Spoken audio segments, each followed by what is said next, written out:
नमस्कार दोस्तों, आप देख रहे हैं आरसी न्यूज। अभी की बड़ी खबर आरआरबी एनटीपीसी सीबीटी1 एक्सपेक्टेड कटऑफ को लेकर है। आरआरबी एनटीपीसी भर्ती परीक्षा 2019 का सीबीटी1 एक्सपेक्टेड कटऑफ कितना हो सकता है। परीक्षाएं कई फेज में आयोजित की गई हैं और परीक्षाएं समाप्त होने के बाद प्रतियोगी छात्रों की नज़र एक्सपेक्टेड कटऑफ यानी कि संभावित कटऑफ पर होती है। आखिरकार संभावित कटऑफ कितना हो सकता है, सभी की नज़र इसी पर होती है, क्योंकि जब संभावित कटऑफ की जानकारी मिल जाती है तो दिल को तसल्ली मिलती है या उम्मीद होती है कि सिलेक्शन हो सकता है। सिलेक्शन पक्का नहीं होता है, लेकिन यह उम्मीद जग जाती है कि सिलेक्शन हो सकता है। अब संभावित कटऑफ कैसे बनाया जाता है, इसके संबंध में आपको जानकारी होना जरूरी है। देखिए, संभावित कटऑफ बनाने के कई तरीके होते हैं। कई चैनलों के माध्यम से आपको संभावित कटऑफ दिखाया गया होगा। कोई पेपर के स्तर को लेकर संभावित कटऑफ बनाता है, कोई सर्वे के आधार पर संभावित कटऑफ बनाता है, कोई first phase, second phase, third phase सभी को मिलाकर संभावित कटऑफ बनाता है। कोई फेज को भी देखेगा, पेपर के स्तर को भी देखेगा, सर्वे को भी देखेगा, उसका निचोड़ निकालने के बाद कटऑफ बनाता है। और कई लोग होते हैं, कई विशेषज्ञों से सलाह लेते हैं और पूछते हैं कि इस पेपर में प्रतियोगी छात्रों के द्वारा कितना अटेम्प्ट किया जा सकता है, पेपर का स्तर क्या था, और जितने पेपर हुए होंगे प्रथम पाली द्वितीय पाली को देखते हैं। उसके बाद कितने गलत होते हैं, कितने सही होते हैं, क्योंकि जो परीक्षाएं होती हैं और इसमें नॉर्मलाइजेशन होता है, खासकर मैं आरआरबी एनटीपीसी भर्ती परीक्षा और एसएससी की परीक्षाओं को देखूं तो उसमें नॉर्मलाइजेशन का बहुत बड़ी भूमिका होती है। खासकर हम आरआरबी एनटीपीसी भर्ती परीक्षा एवं एसएससी सीजीएल भर्ती परीक्षा की बात करें तो दोनों में जो नॉर्मलाइजेशन की प्रक्रिया होती है वह सेम होती है। आपने सुना होगा किसी के 50 नंबर बढ़ गए, किसी के 70 नंबर बढ़ गए। और 70 नंबर 50 नंबर बढ़ते क्यों हैं, इसका रीज़न क्या होता है? इसका रीज़न होता है कि अगर आप जो क्वेश्चन अटेम्प्ट करते हैं उसमें आपके ज़्यादा सही हैं और गलत कम हैं, तो अब ज़्यादा सही होंगे और गलत कम होंगे और पेपर का जो स्तर होगा उसे देखते हुए आपके नंबर को बढ़ाया जाता है। और नंबर को इसलिए बढ़ाया जाता है जब पेपर टफ होता है तो प्रतियोगी छात्र क्वेश्चन कम अटेम्प्ट कर पाते हैं, तो कटऑफ को समतुल्य लाने के लिए नॉर्मलाइजेशन का प्रयोग किया जाता है। तो आपको बता दें, नॉर्मलाइजेशन भाग्य को बनाता भी है और भाग्य को बिगाड़ता भी है। तो हम पहले स्तर को समझेंगे और उदाहरण के तौर पर सीबीटी1 की परीक्षा को देखेंगे कि आखिरकार सीबीटी1 की परीक्षा जो प्रथम फेज की थी उसके पेपर का स्तर क्या था। आपको बता दें कि आरआरबी एनटीपीसी सीबीटी1 पहले फेज की परीक्षा 28 दिसंबर 2020 से स्टार्ट हुई थी, जो कि 13 जनवरी 2021 तक चली थी, जिसमें कुल कैंडिडेटों की संख्या लगभग 22 लाख थी। आपको बता दें, परीक्षा में शामिल हुए प्रतियोगी छात्रों से जब परीक्षा के संबंध में जानकारी मांगी गई कि पेपर कैसा था, तो प्रतियोगी छात्रों का जवाब था कि लेवल मॉडरेट था। अब मॉडरेट के बारे में आप लोग जानते होंगे, कुछ छात्रों ने मैथमेटिक्स के सेक्शन को ट्रिकी बताया था। जो पहले फेज का पेपर था उसमें जो मैथमेटिक्स का सेक्शन था उसे छात्रों ने ट्रिकी बताया था, मगर ओवरऑल अगर देखा जाए तो डिफ़िकल्टी लेवल मॉडरेट ही माना जाएगा। 100 नंबर के पहले पेपर में वही उम्मीदवार क्वालिफाई होंगे जो कटऑफ स्कोर कर पाएंगे। परीक्षा की डिफ़िकल्टी लेवल के अलावा इस बार कटऑफ इस बात पर निर्भर करेगा कि कितने पदों पर भर्ती की जानी है और कितने उम्मीदवार परीक्षा में शामिल हो रहे हैं। हम बता दें आपको बहुत ही महत्वपूर्ण बात, और इस बात को आपको समझना होगा कि दिल्ली में प्रतियोगी परीक्षाओं की जीएस की टीचर अंकज श्रीवास्तव ने बताया कि पेपर ज़्यादा मुश्किल नहीं था और 60 से 70 सवाल आसानी से अटेम्प्ट किए जा सकते थे। जीएस के सवाल भी ज़्यादा घुमाकर नहीं पूछे गए थे और यही सेक्शन सबसे कम टाइम टेकिंग था।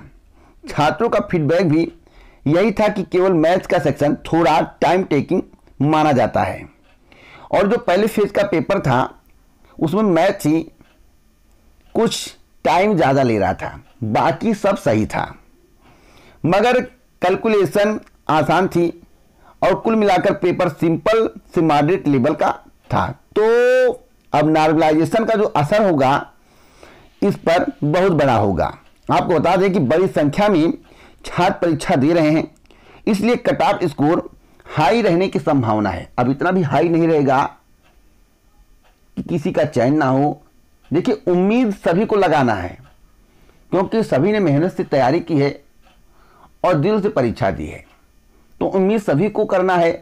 अब कट ऑफ कितना हो सकता है इसके संबंध में चर्चा करेंगे। आपको बता दें कि एक कोचिंग सेंटर के विशेषज्ञ से बात की गई, वह भी प्रोफेसर हैं, उन्होंने भी बताया, और रीजनिंग की एक टीचर हैं दिव्यांश शुक्ला, उनसे भी बात की गई, तो उन्होंने बताया कि पेपर ज़्यादा मुश्किल नहीं था, इसलिए कट ऑफ स्कोर ज़्यादा रह सकता है। जो पहले फेज का पेपर था वह ज़्यादा मुश्किल नहीं था, इसलिए कट ऑफ स्कोर ज़्यादा रह सकता है। कुल 100 नंबर में से 74 से 77 का स्कोर सेफ माना जा सकता है। 74 से 77 का स्कोर सेफ माना जा सकता है। जितने भी कैंडिडेट पहले फेज में 74 से 77 का स्कोर किए होंगे वे सेफ अपने आप को मानकर चलें। अगर हम कट ऑफ की बात करें कि कट ऑफ कितना रह सकता है, तो 72 से 74 से अधिक रहने की संभावना है। 72 या 74 से अधिक रहने की संभावना है। तो आइए सबसे पहले बात कर लेते हैं कि पेपर के खंडों के आधार पर कट ऑफ क्या जा सकता है। देखिए, जनरल अवेयरनेस के पेपर को अगर हम देखें तो 40 सवाल थी। इसके लिए अपेक्षित कट ऑफ 22 से लेकर 30 तक हो सकता है। इतने क्वेश्चन अटेम्प्ट किए जा सकते हैं। अगर हम मैथमेटिक्स के 30 सवाल की बात करें तो इसका जो अपेक्षित कट ऑफ है 20 से लेकर 28 तक हो सकता है। अगर हम जनरल इंटेलिजेंस एंड रीजनिंग की बात करें, इसमें कुल 30 सवाल थे। अगर इसका अपेक्षित कट ऑफ देखें तो 22 से लेकर 28 तक हो सकता है। ओवरऑल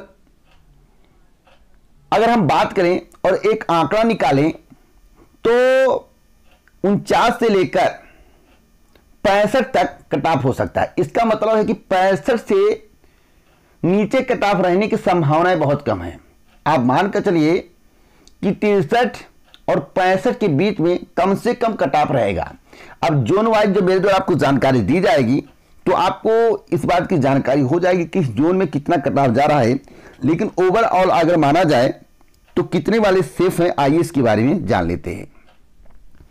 अगर आप जनरल कैटेगरी के अंतर्गत आते हैं, अगर आपके 74 से 78 नंबर के बीच में हैं तो आप पूर्ण सेफ हैं, आप CBT1 क्वालिफाई कर लिए हैं।